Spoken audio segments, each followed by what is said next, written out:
Bismillahirrahmanirrahim. Nah, mulanya ketika Imam Ghazali ini kisah nyata, ada ulama Libanon, Lubnan, kalau bahasa Arab dan Libanon, Lubnan. Itu karena banyak bid'ah di kampungnya. Orang bid'ah yang kan temono kromoni bid'ah wis bid'ah dia munggah. Bukan gunung kidul, gunung di pokoknya munggah gunung. Dia itu saking kepingin menjauh dari haram karena tiap jagungan mesti ngerasani wong, mesti ada. Padahal di sana orang dangdutan jarang enten. Terus akhirnya dia mangan suka, ini suka tenan, suka terus numbene saking langsung ke sungai. Ternyata yang di kampung sini dipimpin orang bid'ah. Karena orang solehnya mire, maka di sini dipimpin orang yang tidak soleh. Sangka dipimpin kiai, mungkin sudah dipimpin PKI. Sangka dipimpin kiai sing mesti nganggo sunnah Rasul, dipimpin kiai sing nganggo sekuler, nganggo bid'ah. Walhasil akhirnya ning dhuwur gunung diparani mbek ulama-ulama. Sing do ngipi ketemu Nabi delingno, kowe ku ninggal umat Nabi dipimpin wong bid'ah. Mulane kula suwun kanca-kanca mriki kowe kudu yakin aku iku saleh. Setidaknya kepengen saleh. Karena itu tadi. Misalnya saya sebagai wong alim gak mulang, aku gak kepengen mulang, mari riya, mari ujub, mari ra ikhlas. Tapi kok akhirnya sing mulang wong sesat. Ketika orang soleh tidak tampil, pasti ruangan ini ada yang mengisi dan itu bisa orang dolim, orang fasik. Akhirnya diparani oleh ulama yang lebih senior. Ya akal-akal khasis. Kalau siapa tak diri, taraktum umat Muhammad baina aidil mubtadi'ah. Kamu meninggalkan umat Muhammad dipimpin orang-orang bid'ah. Saya ingin bedheki saiki. Statusnya wong iki menghindari dosa ke gunung apa membiarkan kerusakan baru, yaitu membiarkan umat dipimpin orang yang tidak soleh. Jadinya Islam ini haram apa malah halal? Haram karena meninggalkan umat dipimpin orang bid'ah. Mulane kabeh wong alim seneng mulang. Pamer-pamer sithik nek kepeksa pamer, asal ana sing dipamerno. Sale alim. Lah nek kowe ora pamer ora krana ikhlas sampe pamer opo. Wong mulang yo angel tenan. Jadi ini ada perhitungan. Dia ada nopo? Perhitungan. Mulai paling angel hukumi barang mutasyabihat. Mulai kejogeman kalau kiai kowe gerakan pecinta rondo kowe aja gede. Misalnya ono kiai ngandani rondo ayu, mbok arani senengan atau demenan. Engko nek ana kiai sing ngandani disenengi wong fasik, desa rusak. Rondo digo apelan wong fasik. Wes ngapel rugen kiai kok apel. Lho repot lho apel rugen bareng gak dakwahi. Dakwahi wong rada suwe ora apik. Nek ambek wong fasik ora apik. Maksudnya bendekne nyimpowo. Ya sembok ngono. Tapi kok aja men delok sisi nek iku dosa. Mengko nek diwapeli wong fasik malah pan. Itu penting, mulai kadang-kadang pengengiran ngangkat wali-wali sing cara gawir kancanan fasik-fasik iki ora usah kaget. Lan kula bersyukur be pengiran teng Indonesia wong alim nggih kuwata, wong alim syariat nggih kuwata, wong alim sing rada jadak ngumpuli wong bulet-bulet nggih napa kata. Karena kita memang ilmunya banyak. Indonesia itu luar biasa. Ora wong alim pilih lengkap. Sing alim wong pondok nggih kuwata, sing alim politik kuwata, sing bulet nggih kuwata, sing zigzag nggih kuwata. Jos ora Indonesia iki.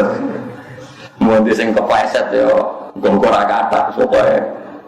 Karena tadi ketika umat ini dipimpin orang tidak jelas, ini kita juga repot. Manetarotum umat Muhammad baina aidil mubtadi'ah. Jadi misalnya orang kiai kok penggaweane ning Beringharjo ning Malioboro kok kan benar wong saleh ning kono dadi malaikat itu didelok kok ana sing wiridan. Ora kok kabeh dolanan. Tapi ning kono kan katut wong fasik, wong saleh dilindungi pangeran wis ngono wae kok angel tenan. Karena Abu Darda itu yang khusyuk. Tukaran mbek Muawiyah. Muawiyah itu tiang gubernur Syam zaman itu belum presiden gubernur. Abu Darda nembak Abu Darda.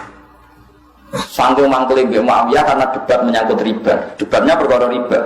Muawiyah itu ada bentuk riba yang dia karena mungkin beda pendapat enggak dikategorikan riba. Sama taruh detailnya. Kata siapa? Abu Darda tadi itu kategori riba. Tapi bukan riba yang rentenir enggak. Kali itu musmaleh haram kalau yang rentenir. Yang nyerempet kayak iya kayak tidak. Akhirnya si Abu Darda sumpah saya tidak akan menempati bumi yang ada pemimpin seburuk Anda. Jika dia keluar dari Syam, lapor Sayyidina Umar, ya Umar, saya tidak mau hidup bersama dia karena dia pemimpin dolim. Saya tidak mau dipimpin orang yang dolim, juga tidak mau di wilayah tertentu yang pemimpinnya. Tapi apa jawab Sayyidina Umar? Jadi Sayyidina Umar, kamu itu salah. Justru daerah dolim itu ana wong sing koyok kowe. Ben ora seragam kabeh. Dolim mau balik. Paham ya? Paham ya? Jadi tidak apa-apa, misalnya adalah daerah tertentu fasik, daerah tertentu terkenal banyak macam-macam, itu dia buka musola nih. Gak apa-apa sih jamaah wong rodok penggemar itu sama masalah. Sabar-sabaran kowe sing katut apa kuno sing. Jadi tiap dino tuh ya muqallibal qulub sabit ya. Ya uji nyali napa? Uji napa? Karena logika fikih yang terbangun adalah jika nahi mungkar itu wajib, usahawan lagi, nahi mungkar adalah wajib. Kowe kenal lonte ora gelem, kenal maling ora gelem, kenal wong sing LP ora gelem. Oleh nahi mungkar ku kapan wong kenal wae ora gelem. Nabiyah umat Nabi wajib kenal ora gelem, oleh kapan wae bina umat Nabi. Oke, dari segi itu wajib bina, wajib kenal karena itu proses membina. Tapi ada logika, bagaimanapun itu mazalah nggone kepleset. Saiki hati-hati itu oleh ta ora? Ya oleh wong kok bertaruh, wong kok. Ya ora londene wis tuwa elek, ora wayu menarik. Bojo ning omah elek. Ya ora kowe sing katut, nah kono sing katut ora apa-apa, kowe sing katut. Itu juga boleh karena orang boleh hati-hati. Itu yang paling angel dalam bab fikih karena bina umat itu wajib, jaga iman, jaga selamat itu wajib.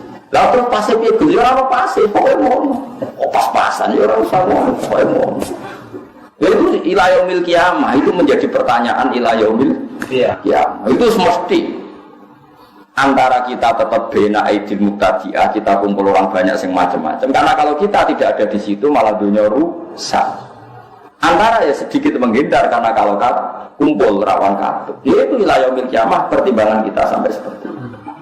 Dan itu tidak masalah karena mesti dunia itu bina rumah ada yang kayak iya, kayak tidak. Itu tadi misalnya kancanan rondo, ayu. Antara niki bina bin dadi wong solihah, antara niki katut. Ya nak katut gelem mbok wae ora apa-apa, tapi nak terus bulet. Kowe mbok ngebaro total yo terus ana sing dekati wong fasik terus iku dadi aset bandar narkoba. Terus cahaya itu alasannya nak takut pangeran. Aku udah jadi pengedar narkoba dulu. Lah agar kiai ini ngedoi ku, semar di bandar narkoba. Biar gusti kiai ini salah no, peraloro kenapa? Terus dia biar jawab mus. Wah nanti mau tak kancai. Ayo raiso ngono. Terus keliwat dengan akhirat terus baru. Lah itu makanya al halalu bayyinun wal haramu bayyinun mesti wa bainahuma umurun mustabihat. Bina umah yang mau kaya iya penting ngancani go bina ya kaya iya wajib ngeduwi ben selamat itu kalau ilah yaumil kiamah seperti itu ya wes makanya Allah damel wali macam-macam ono sing ngamen kancanan wong fasik wae ben ya nak menawa tobaté ono sing wong ngindari wong fasik kuwatir katut masyhur itu ono wali resmi biasa mulang ning pondok biasa pengajian. Ya mau kalau nanti cerita tentang meriki, uang yang ngeten ini diceritani kiai. Hasil singkat cerita nih, orang kiai sitoe, sing tukang kancanan wong mabuk ning warung-warung. Terus kiai sing sing resmi mau mimpi ketemu pangeran Gusti sing ngancani kula teng swarga niku sinten? Dijawab kiai iku ya. Bareng dipangani ning kampung iku kiai iku pas ning warung terkenal jual bir, jual macam-macam. Sampai dia balikan, gak mungkin kancaku di swarga kok kiai potongane ngono. Pas balik kanan diceluk. Ya Aba Yazid, betul saat teman Anda di surga. Kamu ngomong-ngomongan. Wah, jebule wong iki tenang. Terus kenapa Anda berteman orang-orang fasik? Aku atau ngombe bir atau ngombe narkoba, aku ngombe banyu putih, mau awak kok sing separuh tak tobatno sak ngene masjid. Saya separuh tugas itu nobat, kiai resmi kok nobat no. Tapi tadi yang wali resmi tadi ya wali tenan. Ya Allah, jika saya wali engkau maka siapapun yang melihat wajah saya langsung kepengen tobat. Ya semua, gue saiki anak gue kon delok raiku. Gue ora tobat. Delok raine tok langsung tobat. Gue keramat ketemu nopo? Keramat. Nah, ngono ya sumpet. Ya itu tadi karena kita apapun menjauhnya kita dari dunia mungkar, seorang lagi ya, apapun menjauhnya kita dari dunia mungkar, tetap kita menyisakan satu hukum fikih nahi mungkar itu wajib. Lah nahi mungkar dimulai dari kenal. Iso ngandani ku nak ora kenal kok iso. Nah bapak nggih guyonan ngeten. Kiai sing ngene iku ha iku kaya santri utawa siswa. Ada satu kelas siswanya itu 20. Sing gak teko 2, berarti sing teko pinten? 18. Sing ora hadir 2. Biasanya guru kan ngamuk. Gak ngregani wong, tak rewangi mulang tenanan jebule ora teko.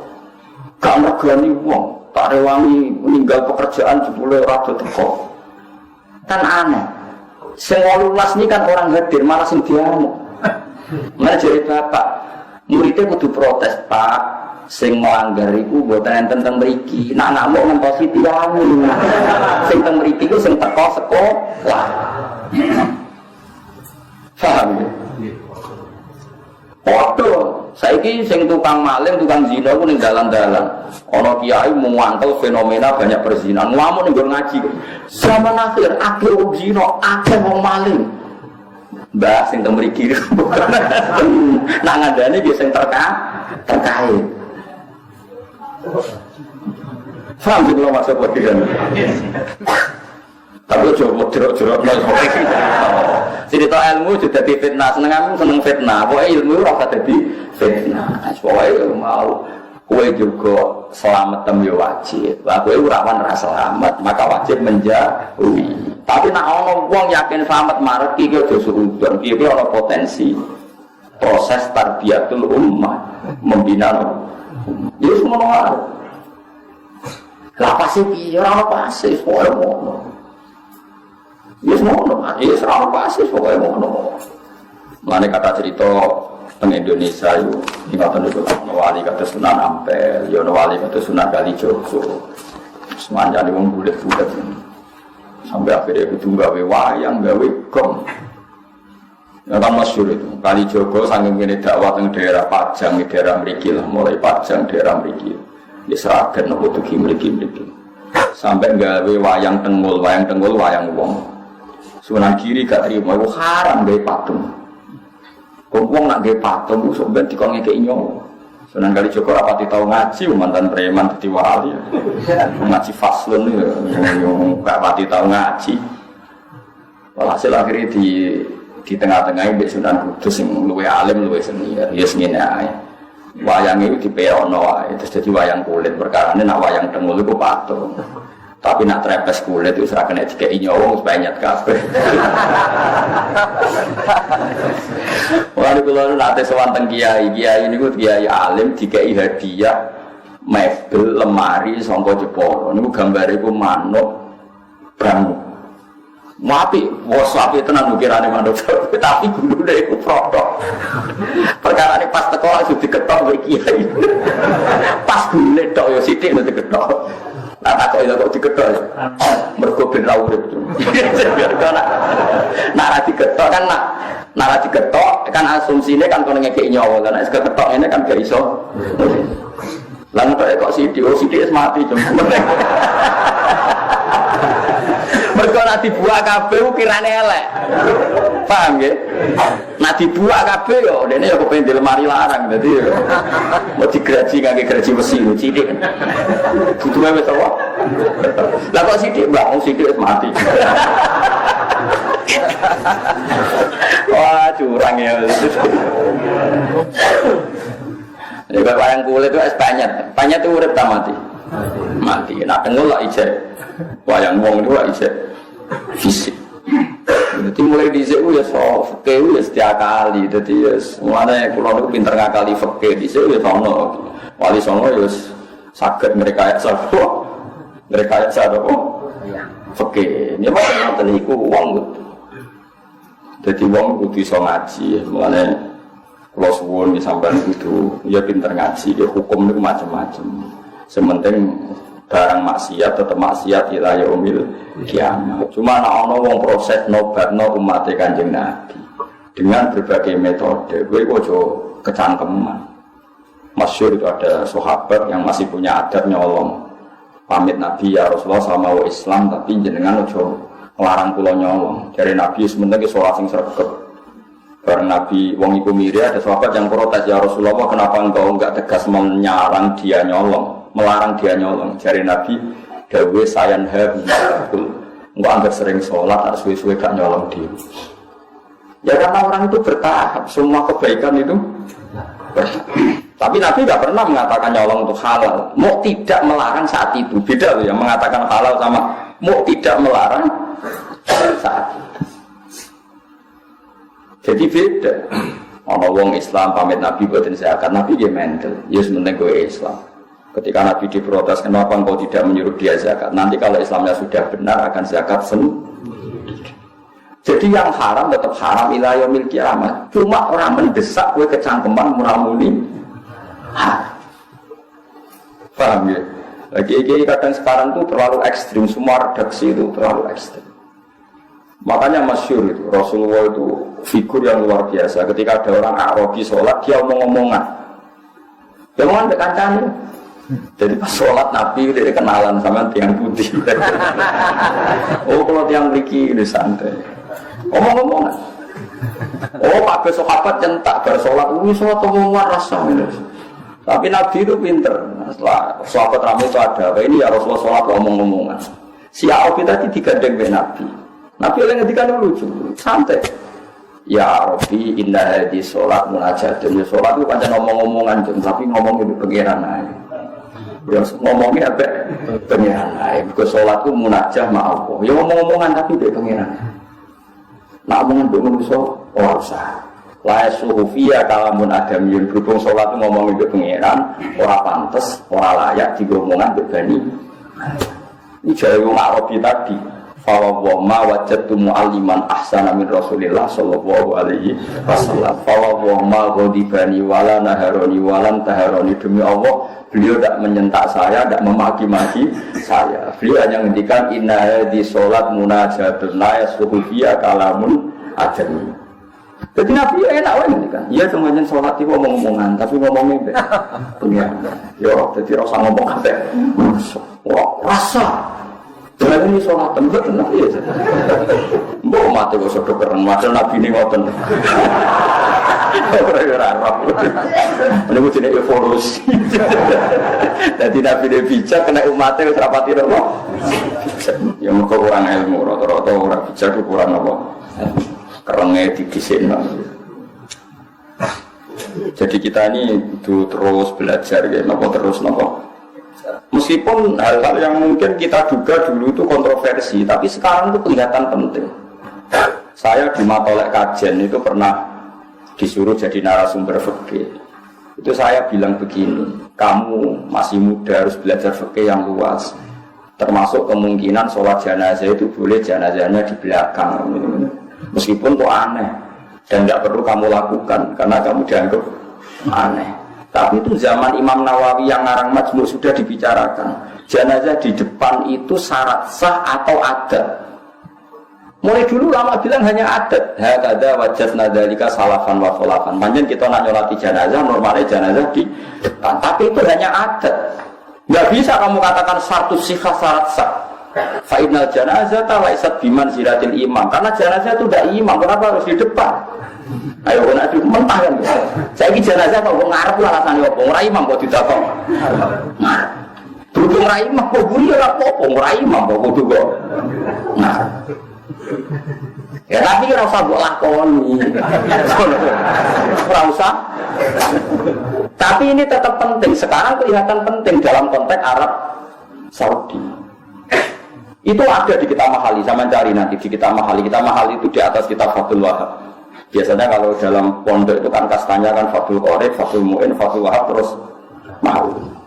Saya termasuk pengajar kita mahali. Jadi kan bantah aku ya iso ukur ilmumu. Misalnya kene takrib Pak wis ning mahal. Iku lah urusan sombong, nabe bantah ukur dhewe mau ke takrib. Fatul Mu'in, Fatul Wahab mahali. Kena bantah ya ukur maksudnya.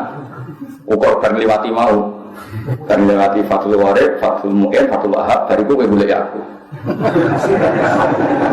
Ayo Gus gapak ya wis. Debat gak apa-apa. Itu di kita mahali diterangkan. Ketika seperti itu kita hanya mengatakan jenazah ya sudah di depan. Memang seperti dulu ya seperti itu jenazah di depan. Tapi kamu jangan meyakini harus di depan karena fa'innal janazah laysat bimanzilatil imam. Jenazah itu tidak imam. Sekarang terbukti dalam konteks Arab Saudi. Dulu ketika saya kecil itu sering diceritani bapak saya yang haji. Kalau tiap maktubah itu ada jenazah yang dibawa ke depan untuk disolatkan di masjid Haram. Paham ya? Jelas ya? Kita sepakatkan di sejarah seperti itu. Sampai ada tragedi yaitu ada senjata senapan laras panjang dibungkus ala apa? Jenazah kemudian dibawa ke depan. Ketika pas disolati para teroris ini menggunakan senjata itu untuk nembakin apa? Jamaah. Itu peristiwa tahun pinten ya 7 berapa 78 atau 82 pokoknya pernah itu terjadi. Pernah kau dengar sama cerita ya? Terus sekarang di Arab Saudi tiap waktu bayar yang nate haji, nate umroh, tiap waktu ada sholat jenazah enggak? Enggak, sama jawab saja. Ada kan? Sekarang tuh? Ada enggak? Ada, jenazahnya di mana? Ya di depan apa di belakang? Di belakang, tetap di kamar jenazah. Aku tuh eling Imam Nawawi, cek mandi nih Imam Nawawi. Tapi di Indonesia kira usah ngomong.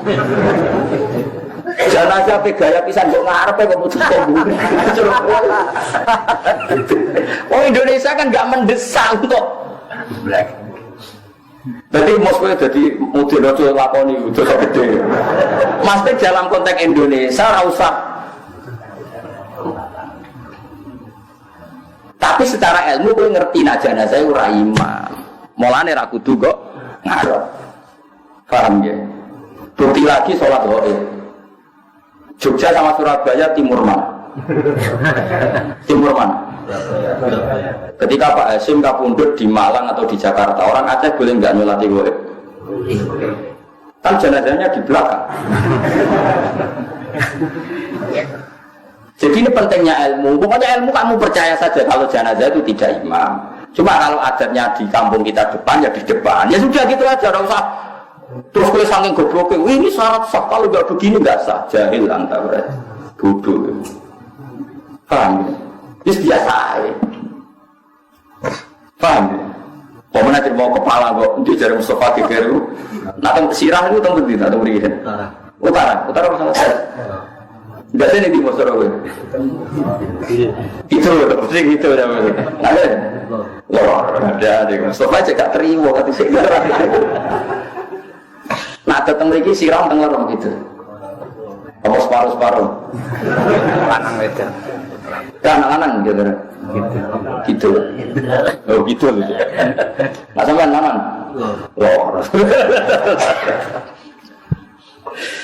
Nah, teng daerah kula lor kabeh. Mriki alhamdulillah wonten lor wonten gitu. Nah, lor kula ya ora masalah. Karena ora imam habis. Ya tapi sing fanatik ya kuat. Nggon wis kiai ini bolak-balik nak tengene daerah kula nggih enak lah masih banyak orang alim. Nah, wonten. Kowe nate nyolati jenazah sirahe iku ning lor. Keluargane kebetulan rada aneh, setuju sirahe iku ning kidul. Ya jenazah lanang.